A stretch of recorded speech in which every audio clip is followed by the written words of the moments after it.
السلام علیکم ورحمۃ اللہ وبرکاتہ۔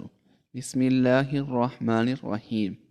حضرت علی رضی اللہ تعالی عنہ سے روایت ہے کہ رسول اکرم صلی اللہ علیہ وسلم نے فرمایا، 7 ایسے اشخاص ہیں جنہیں تم قبر میں دفن کرو گے تو ان کے رخ قبلے سے پھر جائیں گے۔ ساتھ ہی فرمایا کہ جاؤ جا کر قبریں اکھیڑ کر دیکھ لو، اگر ایسا نہ پاؤ کہ جیسا میں نے کہا تھا تو کہہ دینا میں نے غلط کہا تھا۔ عرض کی، حضور صلی اللہ علیہ وآلہ وسلم، یہ کون لوگ ہیں جن کے رخ قبلے سے پھیر دیے جائیں گے؟ حضور صلی اللہ علیہ وسلم نے ارشاد فرمایا، پہلا شخص الخمر یعنی شراب پینے والا، شراب پینے والا، شراب بیچنے والا، شراب خریدنے والا یا شراب کو منتقل کرنے والا، ان سب پر اللہ کے رسول نے لعنت بھیجی ہے۔ ایک روایت میں ہے کہ شراب پینے والا بت پوجنے والے کی طرح ہے۔ شرابی جب مرتا ہے اسے مرتے وقت کلمہ نصیب نہیں ہوتا۔ اور دوسرا یہ کہ اس کا قبلے سے رخ پھیر دیا جاتا ہے۔ نمبر 2، انسانوں کی خرید و فروخت کرنے والا، یعنی وہ افراد جو انسانی اعضاء یا مکمل انسان کی خرید و فروخت کرے، اس کا رخ بھی مرنے کے بعد قبر میں قبلے سے پھیر دیا جاتا ہے۔ نمبر 3، جھوٹی گواہی دینے والا۔ نمبر 4، سود کھانے والا، سود دینا، سود لینا اور سود لکھنا، یہ سب اس میں شامل ہے۔ سودی لین دین کے گناہ کے 70 درجے ہیں اور سب سے کم درجہ اپنی ماں سے زنا کرنے کے برابر ہے۔ ایسا شخص جو سودی لین دین کرتا ہو، موت کے بعد قبر میں اس کا رخ بھی قبلے سے پھیر دیا جائے گا۔ نمبر 5، کسی کی فوتگی پر نوحہ کرنے والی عورت۔ آنکھوں کا غم اور دل کا غم اللہ کی طرف سے ہے، لیکن ہاتھوں کا اور زبان کا غم شیطان کی طرف سے ہے۔ ایک روایت میں ہے، جس نے گریبان نوچے، اپنے منہ پر تھپڑ مارے اور جاہلوں جیسی باتیں کی، اس سے ہمارا کوئی تعلق نہیں ہے۔ اس لیے جب دل غم زدہ ہو تو آنکھوں سے روئیں۔ اس سے شریعت نے منع نہیں کیا، لیکن واویلا کرنا اور الٹی سیدھی بک بک کرنا یہ کفریہ کلمات ہیں۔ اسی لیے فرمایا، نوحہ کرنے والی عورت جب قبر میں دفن ہوگی تو اس کا رخ بھی قبلے سے پھیر دیا جائے گا۔ نمبر 6، جو شخص ذخیرہ اندوزی کرتا ہے۔ ذخیرہ اندوزی انسانوں کی خوراک اور جانوروں کے چارے وغیرہ کو کہتے ہیں۔ شریعت نے اس سے منع فرمایا ہے۔ حضور صلی اللہ علیہ وسلم نے ارشاد فرمایا، جس شخص نے 40 دن تک ذخیرہ اندوزی کی، اللہ تعالی اسے 40,000 سال تک جہنم کی آگ میں جلائے گا۔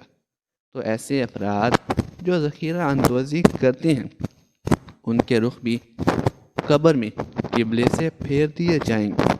نمبر 7، جو شخص نماز تو پڑھتا ہے مگر جماعت سے نہیں پڑھتا۔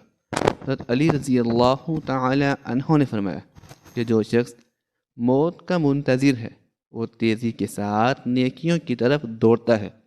اگر کوئی تم سے بھلائی کی امید رکھے تو اس سے مایوس مت کرو، کیونکہ لوگوں کی ضرورت کا تم سے وابستہ ہونا تم پر اللہ کا خاص کرم ہے۔ اگر کوئی آپ کی فکر کرتا ہے تو اس کی قدر کرو، کیونکہ دنیا میں تماشائی زیادہ اور فکر کرنے والے بہت کم ہوتے ہیں۔ زندگی کے ہر موڑ پر صلح کرنا سیکھو، کیونکہ جھکتا وہی ہے جس میں جان ہوتی ہے، اکڑنا تو مردے کی پہچان ہوتی ہے۔ اس شخص میں ہرگز دلچسپی نہ لو جو تم سے دوری اختیار کرتا ہے۔ اخلاق ایک دکان ہے اور زبان اس کا تالا ہے۔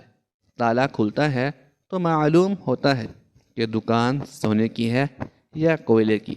کسی کی مدد کرتے وقت اس کے چہرے کی طرف مت دیکھو، ہو سکتا ہے اس کی شرمندہ آنکھیں تمہارے دل میں غرور کا بیج بو دے۔ ایسی غربت پر صبر کرنا جس میں عزت محفوظ ہو اس امیری سے بہتر ہے جس میں ذلت و رسوائی ہو۔ بھائیوں کے حقوق ضائع کرنے سے اللہ تعالیٰ اپنی رحمت کے دروازے بند کر دیتا ہے، اور برائی کرنے والے کے ساتھ بھلائی کرنا ایمان کے کامل ہونے کی علامت ہے۔ حسد بیماریوں میں سب سے بدترین بیماری ہے۔ حسد نیکیوں کو اس طرح تباہ کر دیتا ہے جس طرح آگ لکڑی کو جلا دیتی ہے۔ لوگوں کے عیب سے اس طرح غافل ہو جاؤ جیسے سوتے وقت تم دنیا سے غافل ہوتے ہو۔ بدترین رائے۔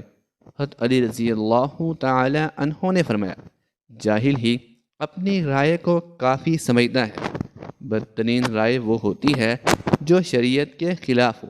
اللہ تعالیٰ کے نزدیک حضرت علی رضی اللہ تعالی عنہ، جو شخص یہ جاننا چاہتا ہو کہ اللہ تعالیٰ کے نزدیک اس کی کیا قدر و منزلت ہے تو اسے دیکھنا چاہیے ان کا ارتکاب کرتے وقت اللہ کی کیا قدر و منزلت ہے۔ اگر توکل سیکھنا ہے تو پرندوں سے سیکھو کہ جب شام کو واپس جاتے ہیں تو ان کی چونچ میں کل کے لیے کوئی دانہ نہیں ہوتا۔ حضرت علی رضی اللہ تعالی عنہ نے فرمایا، اللہ جب کسی بندے کو نیک بنانا چاہتا ہے تو اسے 3 چیزوں کا عادی بنا دیتا ہے، تو اسے کم بولنے، کم کھانے اور کم سونے کا الہام کر دیتا ہے۔ جیسا کہ ہم سب ہی اس بات سے بہت ہی اچھے سے واقف ہیں کہ حضرت علی رضی اللہ تعالی عنہ کی جو بھی اقوال ہیں وہ آج تک ہمارے لیے مشعل راہ ہیں۔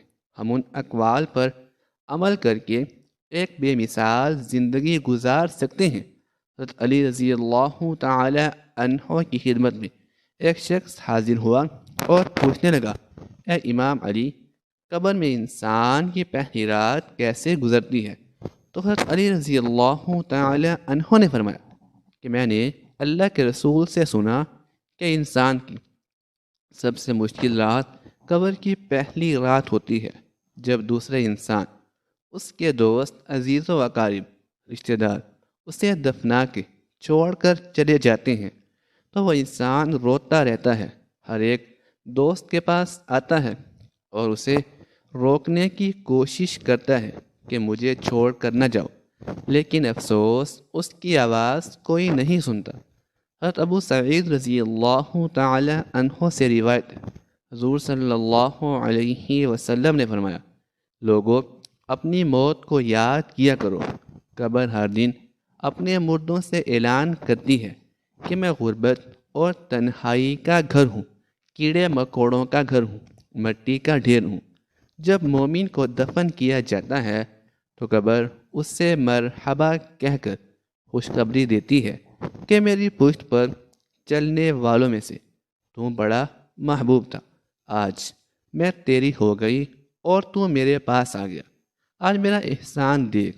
یہ کہہ کر قبر کشادہ ہو جاتی ہے اور جنت کا دروازہ کھول دیا جاتا ہے جہاں سے اس کو تازہ ہوا آتی ہے۔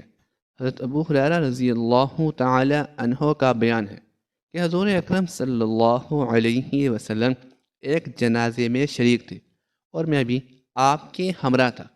آپ ایک قبر پر بیٹھ گئے اور فرمایا کہ یہ قبر ہر روز بآواز بلند کہتی ہے کہ اے آدم کی اولاد، تو کیوں مجھے بھول گیا؟ کیا تجھے یہ معلوم نہیں کہ میں تنہائی کا گھر، غربت کا گھر، وحشت کا گھر اور کیڑے مکوڑوں کا گھر ہوں؟ مگر اللہ جس کے لیے کشادگی کا حکم فرمائے گا اس کے لیے کشادہ ہو جاؤں گی۔ اس کے بعد آپ صلی اللہ علیہ وسلم نے فرمایا، اے قبر، تو یا تو جنت کا چمن ہے تو یا پھر آگ کا ایک تنور ہے۔ حضور صلی اللہ علیہ وسلم نے فرمایا کہ مردہ جب قبر میں رکھا جاتا ہے تو قبر اسے کہتی ہے، اے ابن آدم، تو ہلاک ہو، تجھے کس چیز نے مجھ سے دھوکے میں رکھا؟ تجھے معلوم نہ تھا کہ میں کیڑے مکوڑوں کا گھر ہوں؟ تجھے کس چیز نے مجھ سے بہکا کر نڈر کر دیا اور تو میری پشت پر بہت اکڑ کر چلتا تھا۔ اگر وہ مردہ نیک ہوگا تو جواب دینے والے اسے جواب دیں گے، کیا قبر تو دیکھ تو صحیح اس کے اعمال کیسے ہیں۔ یہ اچھائی اختیار کرتا تھا اور برائی سے دور رہتا تھا۔ یہ سن کر قبر کہتی ہے، بے شک یہ نیک تھا، میں اس کے لیے سرسبز ہو جاتی ہوں۔ مردے کا جسم اس وقت منور ہو جاتا ہے اور اس کی روح اللہ تعالی کی طرف بھیج دی جاتی ہے۔ حضرت عبداللہ بن عبید رضی اللہ تعالی عنہ سے روایت ہے کہ حضور اکرم صلی اللہ علیہ وآلہ وسلم نے فرمایا کہ مردہ قبر میں پہنچتا ہے اور ان لوگوں کے گھروں کی آواز بھی سنتا ہے جو اس کے ساتھ جنازے میں گئے ہوں۔ مردے سے اس کی قبر کہتی ہے کہ اے ابن آدم، تیری ہلاکت ہو، تو نے میری تنگی، بدبو اور کیڑے مکوڑوں کا خوف نہیں کیا، اس لیے تو نے ان چیزوں سے بچنے کے لیے تیاری نہ کی۔ بد اعمال مردے سے قبر کہتی ہے، تو نے میری تاریکی، میری وحشت، میری تنہائی اور تنگی، میرا غم تجھے یاد نہیں رہا۔ اس کے بعد قبر اس کو جکڑ لیتی ہے اور فرشتے اس کو ہتھوڑوں سے ایسے مارتے ہیں کہ اس کی پسلیاں ادھر کی ادھر ہو جاتی ہیں۔ پھر دوزخ کی کھڑکی اس پر کھول دی جاتی ہے اور وہ مردہ حشر تک اس عذاب میں مبتلا رہتا ہے۔ مرنے کے بعد ہر مردے کو صبح اور شام اس کا ٹھکانہ دکھایا جاتا ہے۔ فرشتے جنتی کو جنت دکھا کر خوشخبری دیتے ہیں اور دوزخی کو دوزخ دکھا کر اس کی حسرت اڑاتے ہیں۔ اللہ تعالیٰ سے دعا ہے کہ ہم سب کو مرنے سے پہلے مرنے کی تیاری کرنے کی توفیق عطا فرمائے، اور جو مسلمان اس دنیا سے جا چکے ہیں ان کی کامل بخشش فرمائے، آمین۔